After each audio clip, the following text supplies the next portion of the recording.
Glória ao Senhor, toda a glória ao Senhor. Há umas 3 semanas atrás, lá em Belo Horizonte, eu estava ministrando no projeto Adoradores, do pastor Sóstenes Mendes, e no fim do culto chegou um homem com 2 sacolas na mão, e lá a gente recebe muito presente. Eu disse: meu, esse aí está me trazendo 2 sacolas, que as pessoas vêm, trazem um pão. Uma irmã bem na frente trouxe um pão, outro trouxe umas rosquinhas, e assim por diante, né? A nossa vida de ministério, as pessoas, aqui eu sempre ganho uma castanhinha e uns iogurte para viagem, né? Sempre esse carinho. E o homem com 2 sacolas, dele disse: você vai ver uma coisa que você nunca viu. Eu disse: o que, irmão? Todos os teus discos juntos. E começou a tirar um a um, irmãos, desde o Celebraremos com Júbilo 1978, e ele disse: mas você só precisa assinar uns 10 para mim, uns 10 de manhã e uns 10 à noite, que eu vou voltar à noite com outras sacolas. E ele trouxe toda a coleção, os discos todos novinhos. Ele disse: eu passo cera de carnaúba, para eles não ficar velho, para tirar o pozinho, e eu toco eles constantemente. Eu disse: irmão, nem minha esposa tem todos esses discos, nem o meu sogro, que é colecionador fiel, tem. E eu vou dizer uma coisa para o irmão: nem eu tenho esta coleção, que é muito disco, irmãos. Mas glória ao Senhor por isso, por essa caminhada, desses 40 anos, cantando, louvando, viajando, ministrando, chorando com os que choram, abençoando a igreja, às vezes sendo corrido de um lado para o outro, mas vamos continuar. Louvado seja Deus. Ontem e hoje estivemos ministrando sobre a vida de Davi, gravando aqui mais um conjunto de DVDs inspirados por esse salmista de Israel, e esse rei, profeta, pecador como nós, mas um homem que terminou sua vida vitorioso, porque teve comunhão com Deus, porque amou a Deus acima de todas as coisas. Hoje, irmãos, eu quero meditar com os irmãos em um texto da palavra que tem falado muito comigo, que é Colossenses 3, versículo 12, de 12 a 17, que diz assim, acharam? Colossenses 3, 12 a 17, diz assim: revesti-vos, pois, como eleitos de Deus, santos e amados, de ternos afetos de misericórdia, de bondade, de humildade, de mansidão, de longanimidade. Suportai-vos uns aos outros, perdoai-vos mutuamente, caso alguém tenha motivo de queixa contra outrem, assim como o Senhor vos perdoou, assim também perdoai vós. Acima de tudo isso, porém, esteja o amor, que é o vínculo da perfeição. Seja a paz de Cristo árbitro em vosso coração, a qual também fostes chamados em um só corpo, e sede agradecidos. Habite ricamente em vós a palavra de Cristo, instruí-vos e aconselhai-vos mutuamente em toda a sabedoria, louvando a Deus com salmos, hinos e cânticos espirituais, com gratidão em vosso coração. E tudo o que fizerdes, seja em palavra, seja em ação, fazei-o em nome do Senhor Jesus, dando por ele graças a Deus Pai. Amém? Esta é a palavra do Senhor. Aqui, irmãos, tem conselhos muito práticos que nós podemos meditar sobre eles. É uma boa meditação você ir e ler e reler esse texto, porque quanto mais eu leio esse texto, desde o início da minha conversão, quando eu recebi esta palavra de Deus para a minha vida, esse texto acrescenta alguma coisa para uma boa meditação. Ele começa dizendo que nós nos devemos revestir de algumas coisas. Revestir, isto é quando você, né, eu estou de camiseta e calça, mas eu me revisto com o paletó, coloco algo por cima.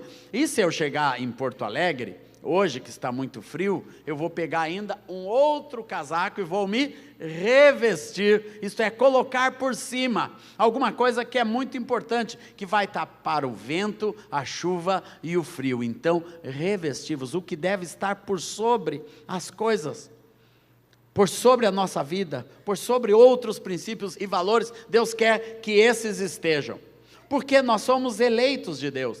Aqui ele diz que nós somos pessoas legitimadas. Quando a palavra fala de eleição, de eleito, fala de uma legitimidade. Nós entendemos esta palavra quando vemos um político. Ele é eleito, ele é legitimado para exercer uma função pública. Nós, como eleitos de Deus, fomos legitimados. Somos legítimos em Deus para poder viver esta qualidade de vida que vem abaixo. Amém, irmãos? Você é legítimo. Não tem ninguém aqui ilegítimo. Se você é resgatado pelo sangue de Jesus, se você é coberto pelo sangue de Jesus, se você pertence a Deus, aleluia, e ao reino de Deus, você é legítimo para viver um outro tipo de vida que Deus quer que você tenha. Em nome de Jesus, que começa assim, porque somos santos e amados, nós devemos ter ternos afetos de misericórdia. Aqui tem 5 palavras: santos e amados, cheios de ternos, de afetos, de misericórdia. Isso aqui fala de uma maneira de ser. Quem é um eleito de Deus? Quem pertence ao Senhor nesse mundo? O tipo de vida, o tipo de valores e princípios que Deus quer de nós, começa por isso aqui, amados: ternos afetos de misericórdia. O amor de Deus é tão grande sobre nós, que aqui fala de que tipo de reflexo que Deus quer que nós tenhamos na nossa sociedade. Ternos afetos de misericórdia, não confunda com amor. Amor vem depois. Ternos afetos de misericórdia é a maneira que nós somos, como nós devemos ver este mundo. Nós estamos endurecendo como sociedade, como ser humano. As crianças estão endurecendo. A gente não nota, mas antigamente a violência era uma exceção. Quando eu era adolescente, eu gostava de ver aqueles filmes de vampiro, mas mesmo quando ele, punha as garras para fora, porque eu estava no mundo, toda a minha adolescência, então eu fumava droga e gostava de ver aqueles filmes de vampiro, mas eu nunca gostei de violência, irmãos. E o diabo tem preparado esse mundo para compreender a violência. Degolar uma pessoa hoje já é filminho na internet, com viralização universal, porque todo mundo quer ver a garganta ser cortada, todo mundo tem curiosidade para ver este mundo, para ver o sofrimento. Quando vê um atropelamento, enche de carro a rodovia, só para ficar olhando para aquela pessoa ali atropelada, como eu vi há poucos dias atrás. O mundo está cheio de sofrimento, de dor, de sangue, de ódio, de raiva. E Deus diz para a igreja: você tem que se revestir de uma outra coisa: ternos afetos de misericórdia. Quando eu estava começando minha vida cristã, eu fui discipulado e abençoado por um missionário americano chamado Donald Stoll, meu querido amigo e irmão. E aquele irmão cuidava de mim com muito carinho. Ele via o dom de Deus na minha vida e queria de alguma forma investir em mim. Me convidava para ir na terça-feira à tarde tocar com ele, que ele tocava órgão, e eu ensinava os cânticos para a gente tocar junto nas reuniões da igreja. E ele morava perto de uma vila. E eu dizia para ele: Donald, mas é tão perigosa essas vilas. Meu pai diz para a gente não andar perto dessas favelas. Você veio morar bem aqui. Não, é que o irmão só tinha essa casa para me emprestar, e eu estou morando aqui, mas tu cuidado, porque a gente está aqui, toda hora alguém para pedir alguma coisa. Eu não sei como você tem tanto pão, tanta roupa, tanto isso, tanto aquilo. E ele dava para todo mundo que batia. E eu enchia ele de critérios, de cuidados, e ele disse: não, Deus cuida, pode. E alguém tocava. Enquanto a gente conversava, alguém tocava mais um pedacinho de pão, mais uma coisinha. O que ele tinha, ele dava. Um dia eu cheguei, e ele estava com o neném no colo. Eu disse: Donald, que neném é esse? Daí ele disse: alguém deixou na porta. Alguém deixou na porta? E ele cuidou daquela criança a vida inteira. Ternos afetos de misericórdia. Nunca reclamou. Deu o nome dele naquela moreninha, bem escurinha, e ele bem alemãozão, todos os 5 filhos do Donald, os loirinhos de olhos azuis, e aquela moreninha que alguém deixou na porta. Ternos afetos de misericórdia. É quando você começa a sentir com o mundo. Misericórdia fala de coração aberto para sentir, para compreender, para entender e buscar soluções para os problemas do mundo, imediatos e outros perenes. Mas nós, como igreja, nós temos que ter esses ternos afetos de misericórdia. Quando o apóstolo João fala sobre o amor, ele diz que o nosso amor é para amar, nós nos amarmos, como irmãos? Ardentemente.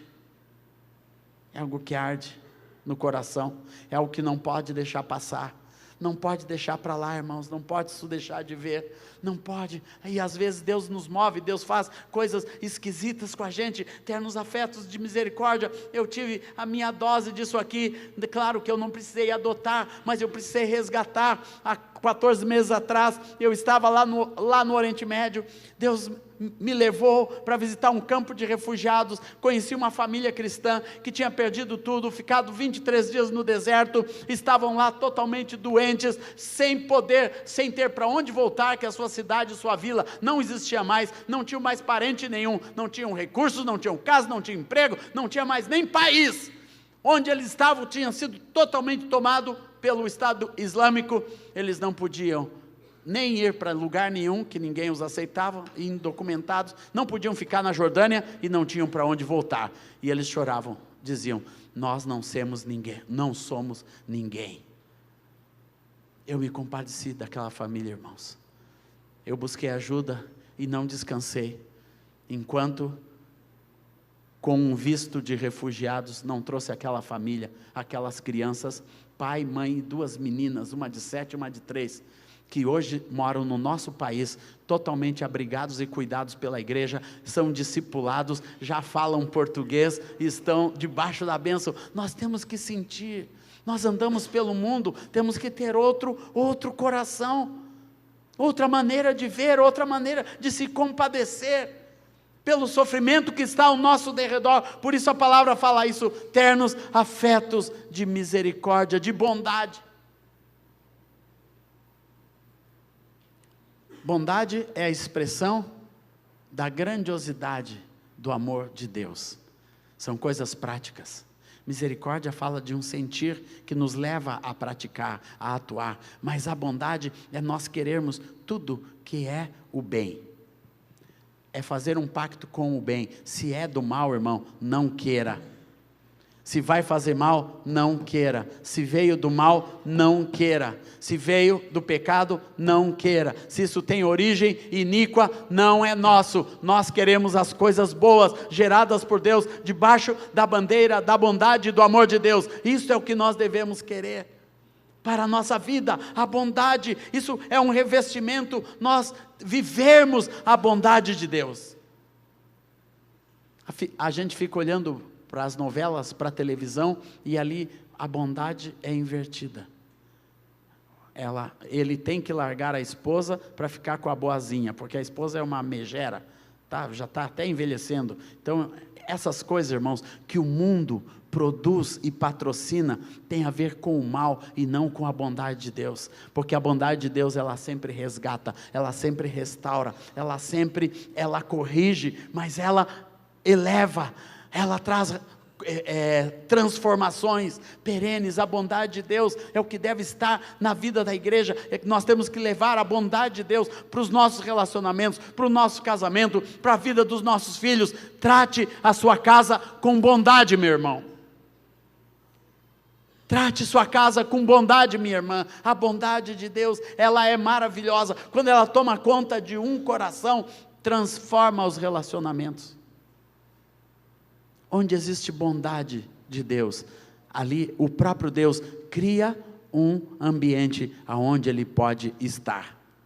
Num ambiente de bondade, Deus sempre pode estar. Amém, igreja? Bondade, de humildade. Para fazer isso, tem que ter humildade no nosso coração. Nós sermos humildes uns com os outros. Essa humildade de Deus, a humildade, irmãos, é a maneira que Deus nos ensina a agir, é a nossa ação. A humildade é um coração em Deus, Ele age, o que tem no teu coração é sempre com humildade.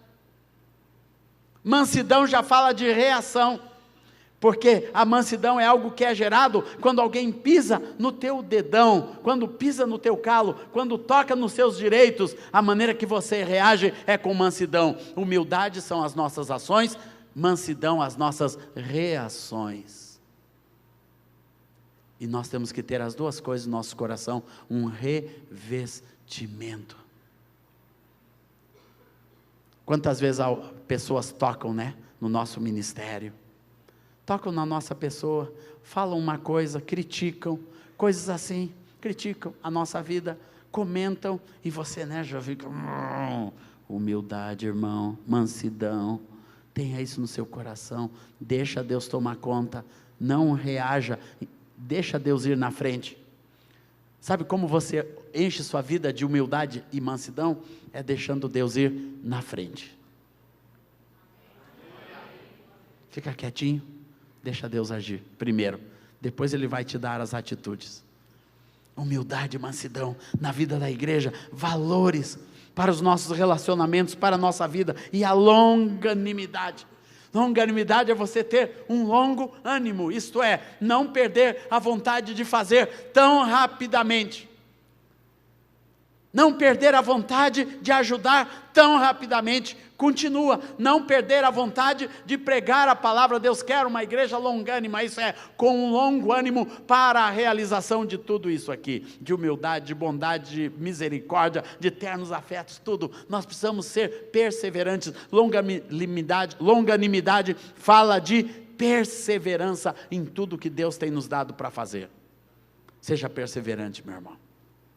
Se você está pensando em desistir, não desista. Deus te dá longo ânimo para suportar o que você tem suportado, para continuar investindo, para continuar perdoando, para continuar resgatando, para continuar, para acreditar, para crer que Deus vai fazer. Meus amados, às vezes vem o pecado de alguém sobre a nossa vida, principalmente nós pastores, a gente olha para a pessoa e diz, Deus, será que tem jeito? Deus diz, seja longânimo, continua investindo, eu vou fazer a obra, você vai ver o fruto nessa vida, em nome do Senhor Jesus, eu vou transformar, não é um caso perdido, em nome do Senhor Jesus. Nós temos que ter mais ânimo, amém, amados?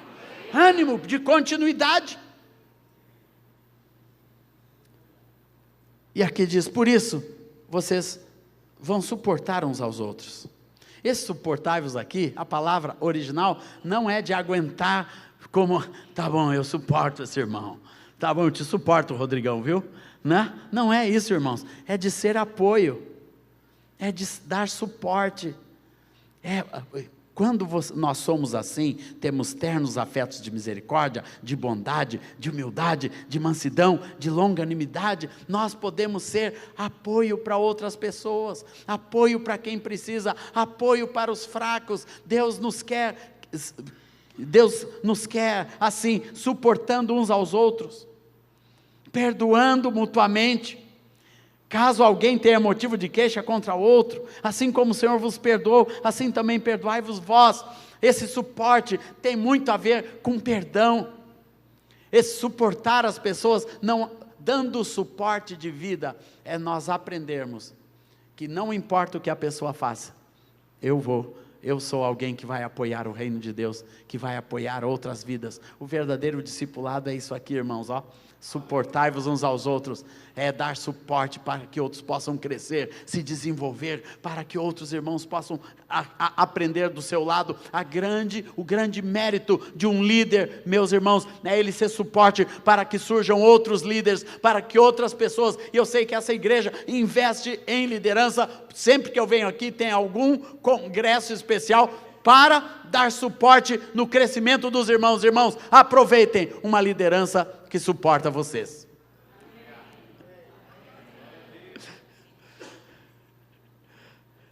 Daí dessa vez eu fui maldoso, viu, irmãos? Eu usei os dois sentidos, viu? Que dá suporte e que nos aguenta. Que bom que os meus pastores me aguentaram, que eu dei muito trabalho, mas eles foram e até hoje são suporte para a minha vida. E quantas vezes eu fui perdoado? Aprender a perdoar revestimento da igreja, uma atitude constante de perdão. Eu conversava essa semana com uma menina, muito amada, cujo marido aprontou, teve problemas na sua vida, toda a vida, muitos anos de casados, e agora, pelo Espírito Santo, veio um monte de confissão, um monte de coisas apareceram, irmãos. A gente pensa, né, que a casa naturalmente vai explodir, mas tem algo maior. Quando Jesus reina, tem algo chamado perdão. Digam comigo, irmãos, perdão. O valor maior de Deus não é a justiça, é o perdão. Justiça faz parte de Deus, mas é o perdão que traz salvação. É o perdão que restaura uma família, é o perdão que restaura um casamento, é o perdão que restaura relacionamentos, é o perdão que não deixa a igreja se dividir, irmãos, é o perdão que nos mantém unidos, como líderes, como amigos, é o perdão que nos leva pela vida afora, é o perdão que vai fazer de você uma pessoa leve e feliz. No livro que eu escrevi para os meus filhos, chamado De um Pai para os Seus Filhos, que o irmão Rodrigo depois vai falar sobre ele, tem um capítulo destinado ao perdão. O André, ele cresceu com uma irmã 6 anos mais velha que ele, e que ele não sabia que a irmã era especial.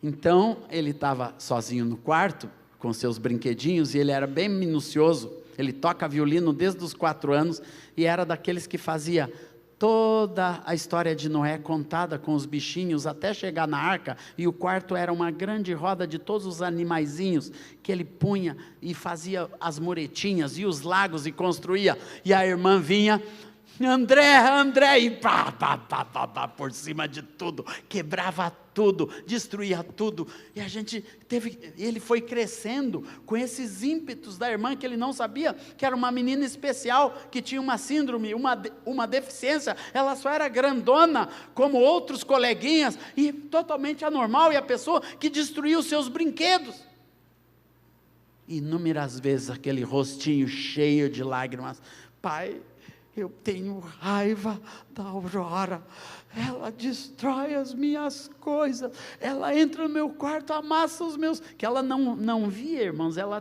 tinha deficiência visual, sentava em cima dos trabalhos dele, tudo arrumadinho, ela sentava em cima de tudo. Mas, irmãos, nós fomos ministrando o perdão, irmãos, e o perdão trouxe para o meu André a compreensão. O perdão o ensinou a entender quem era a sua irmã e as suas deficiências, de modo que tudo aquilo que era raiva se tornou compreensão, porque ele aprendeu a perdoar. Eu dizia, filho, quando ela fizer, não fica assim, com o teu coração amargurado, raivoso, não fica. Um dia eu cheguei no quarto, ele era pequenininho, e estava todo destruído, e ele com os dentes cravados na perna dela, assim, gana, raiva, né? Alguma coisa profunda no coração dele, que nós tivemos que trabalhar, e a chave, irmãos, foi perdão. Para os filhos, uma chave é o perdão.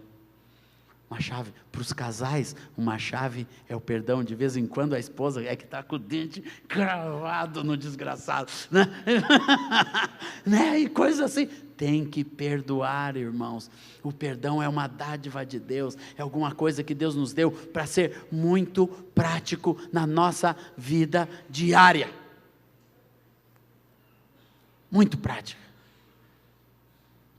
Essa semana meu sogro foi roubado, entrou um vigarista dentro da casa deles e saiu de lá com R$3.800, só na vigarice, 2 velhinhos, irmãos, eu cheguei lá com uma raiva, e vi minha sogra destruída, coitada, uma mulher de Deus, temente a Deus, meu sogro também, um homem crente, não aceitando aquilo, mas eu cheguei lá assim, daí quando eu olhei para eles, o Espírito Santo disse, tu não vai ministrar perdão para eles perdoar? Eu disse, Senhor, pastor fica assim também, irmãos, viu? Não, tem que orar com eles. E quando eu comecei a orar, e veio aquela palavra, diz para eles perdoar essa pessoa. Daí, mas aquilo era para a minha vida também. A gente tem que exercitar o perdão, irmãos, constantemente, nas adversidades. E você começa a ver o livramento do Senhor. O perdão libera a vida, libera o nosso coração. Por isso tem que se revestir do perdão uns para com os outros. Lição de casa hoje. Se tem alguém, você precisa pedir perdão. Vai pedir perdão.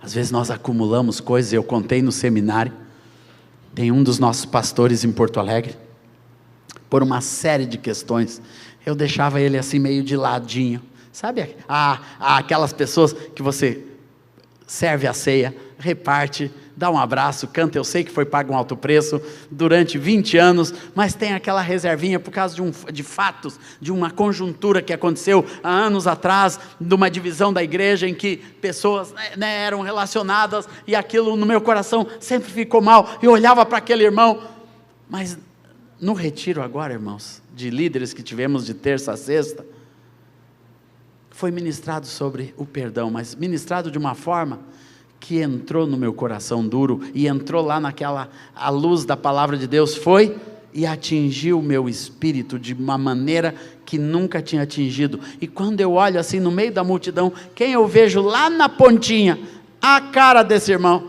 Daí o Espírito Santo disse: é para ti esse negócio.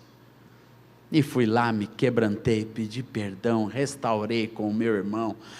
Foi uma restauração que eu tenho certeza que vai trazer frutos de vida para toda a igreja, porque não era algo aberto, não era algo, que um deu uma paulada no outro, não, era aquelas coisinhas que ficam lá e vão se escondendo atrás da religiosidade, atrás do tempo, atrás de, não vou mexer nisso. Não, irmãos, quando a luz vem, é porque Deus quer iluminar.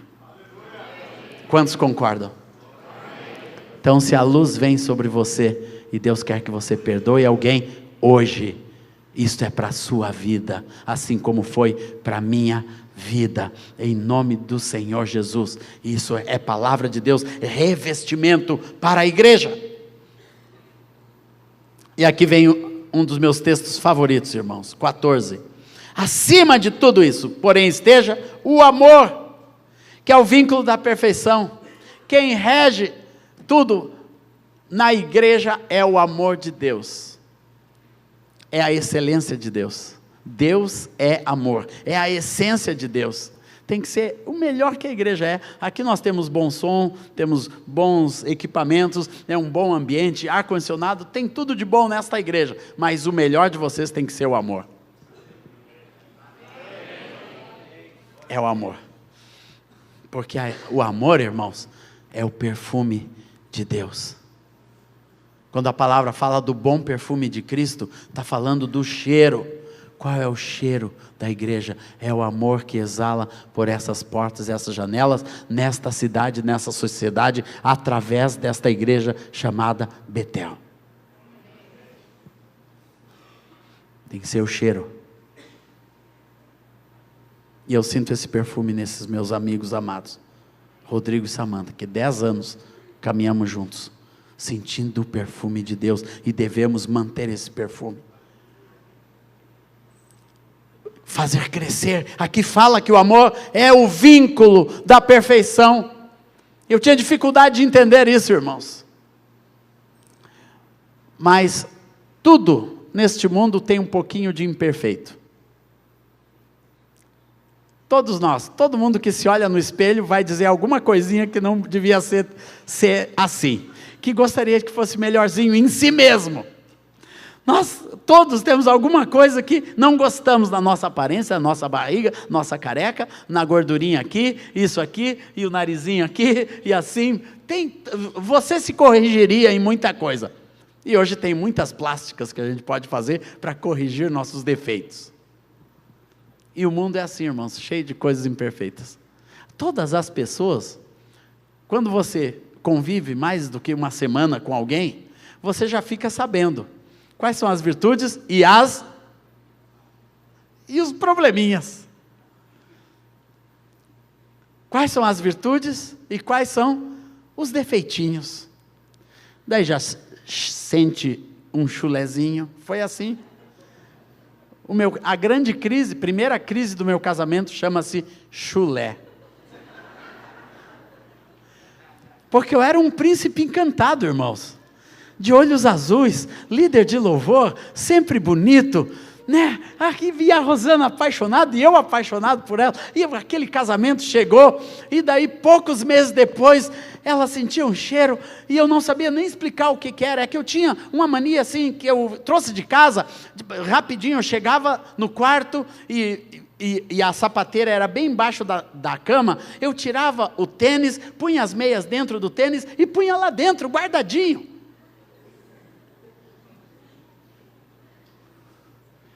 Daí, como o primeiro mês foi de lua de mel na praia, então era tudo meio solto, mas quando a gente voltou para casa, e a meia continuava dentro do tênis, guardadinho embaixo da cama, o conflito começou. E eu esqueci, irmãos, eu fazia aquilo sem sentir, e era reclamação diária, porque eu tirava do tênis, mas deixava as 3 outras meias dentro de todos os sapatos, tinha uma meia guardadinha. Porque eu fazia isso, porque eu tinha que separar as minhas meias das meias do meu irmão. Então eu guardava dentro dos sapatos, senão ele pegava minhas meias. Mas aquilo logo se tornou uma imperfeição. Acabou no discipulador, irmãos. No pastor o negócio da meia.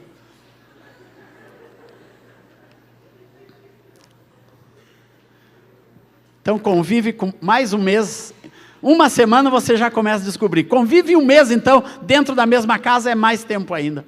Convive no mesmo ministério com uma pessoa por 1 ano, 2 anos, vão aparecer problemas, defeitos.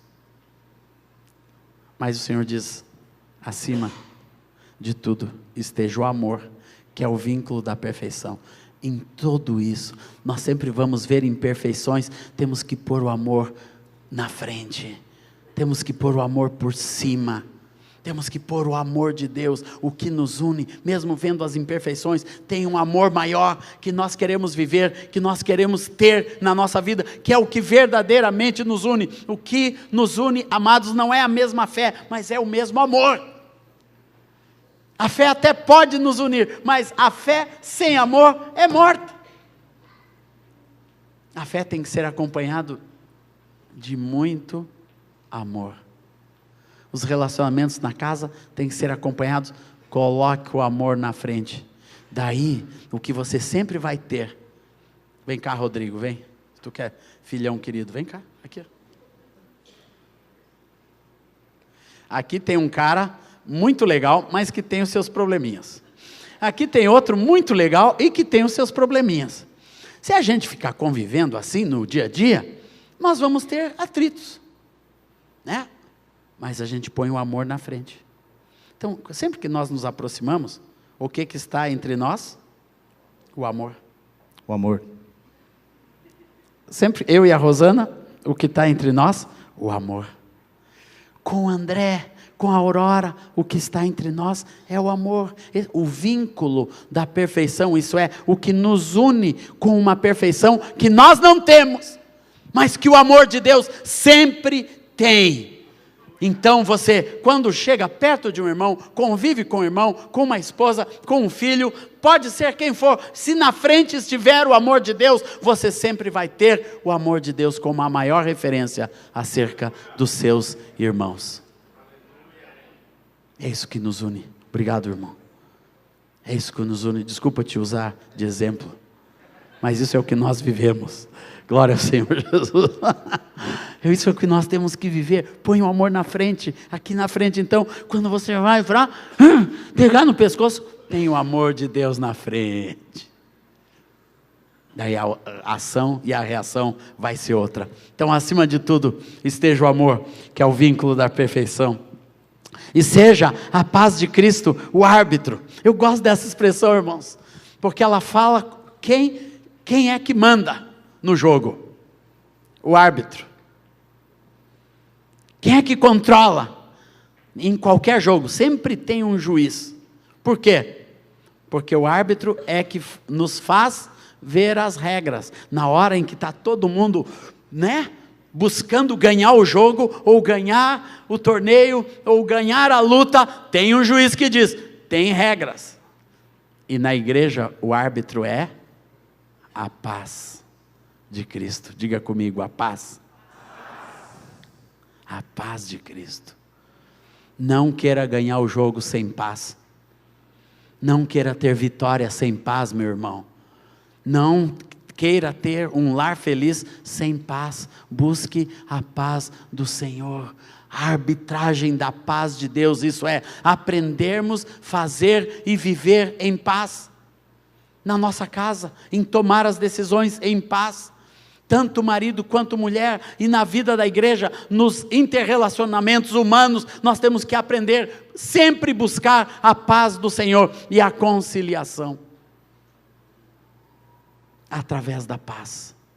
Não perca a sua paz. Se não tem paz, não é de Deus. Se o negócio que você vai fazer não te traz paz, não faça, meu irmão. Se esse relacionamento, esse namoro não te traz paz, não faça. Se tem um casamento que você está caminhando para ele, mas alguém não tem paz, ore um pouquinho mais. Quando o pai e a mãe não têm paz acerca de alguém, ouça a palavra do pai e da mãe. Quando um pastor diz, eu não tenho paz, ouça a palavra do seu pastor.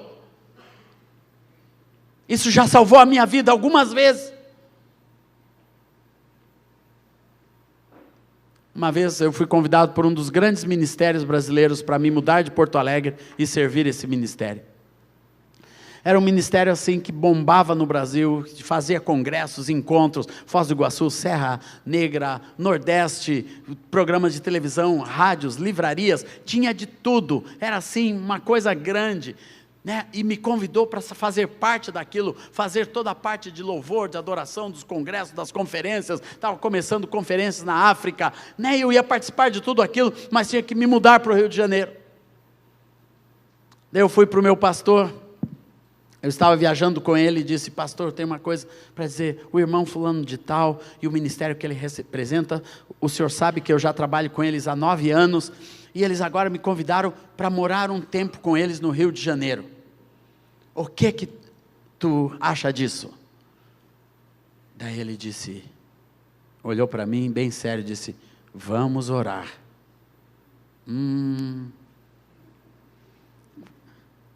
Daí eu liguei uma semana depois, estou orando, levei para o presbitério da igreja e nós estamos orando, que é uma coisa muito séria. E eu aqui comigo, ora logo pastor, ora. E o irmão ligava do Rio de Janeiro e dizia, olha, está na hora, porque nós temos conferências para marcar, nós te queremos na nossa diretoria. E foi tudo aquilo, irmãos, e aquela pressão. 1 mês se passou e nada de oração, e nada de resposta. Tinha muita oração, mas não tinha resposta. E eu, Rosana, orando. Daí um dia eles me chamaram, vem cá que nós queremos falar contigo. E o irmão olhou para mim e disse, olha, nós 7, eram 7 pastores na igreja, nenhum de nós tem paz. Nós já discutimos, já conversamos, já vimos prós, já vimos contras, e o Senhor tirou a nossa paz sobre a tua ida para o Rio de Janeiro. Na hora que eles disseram, toda a certeza que eu tinha foi por água abaixo, irmãos, e eu perdi a paz.